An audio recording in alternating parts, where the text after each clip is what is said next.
Nabiullah Sulaiman, putra dari Nabi Daud.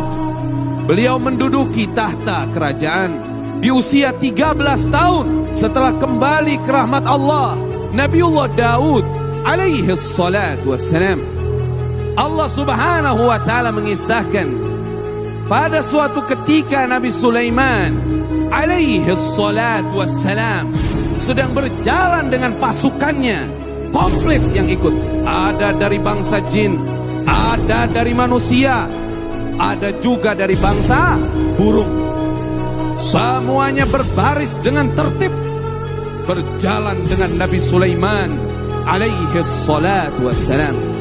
Singkat kisah, dalam pasukan Nabi Sulaiman ada satu ekor burung tidak terlihat. Nabi Sulaiman nanya, "Saya tidak melihat burung hudhud. Saya tidak bisa melihat. Mana dia? Apakah dia tidak hadir?" Akhirnya tidak lama kemudian hudhud datang. Dia bilang, singkat kisah, "Wahai Nabi Allah, aku baru saja pulang dari negeri Sabah, di mana saya dapati ada satu wilayah besar, kerajaan besar, dipimpin oleh seorang ratu. Dia punya kebanggaan, di mana dia punya singgasana yang sangat besar.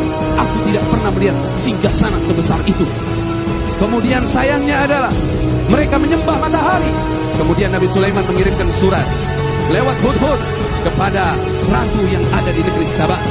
Setelah datangnya surat ke ratu di negeri Sabah, dan ratu itu bernama Ratu Bilqis. Ratu Bilqis diharapkan datang ke kerajaan Nabi Sulaiman yang ada di Palestina, di Baitul Maqdis. Akhirnya Ratu Bilqis dengan beberapa para pembesarnya memutuskan untuk datang secara baik-baik menuju kerajaan Nabi Sulaiman alaihi salatu wassalam.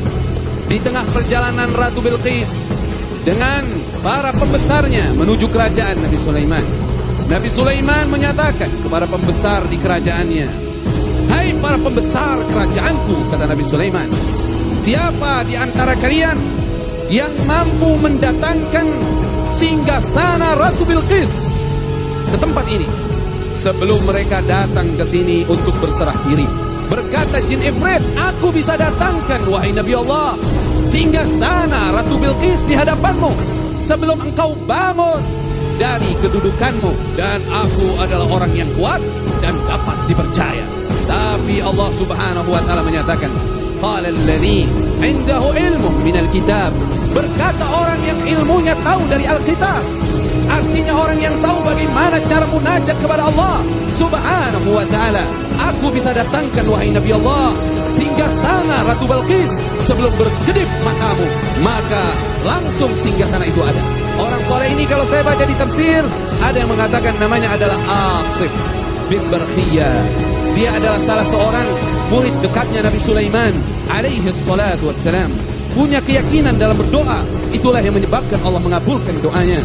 Ketahuilah, manusia apabila dia beriman, bertakwa kepada Allah, dan memiliki keyakinan kepada Allah, dia lebih mulia dari bangsa jin.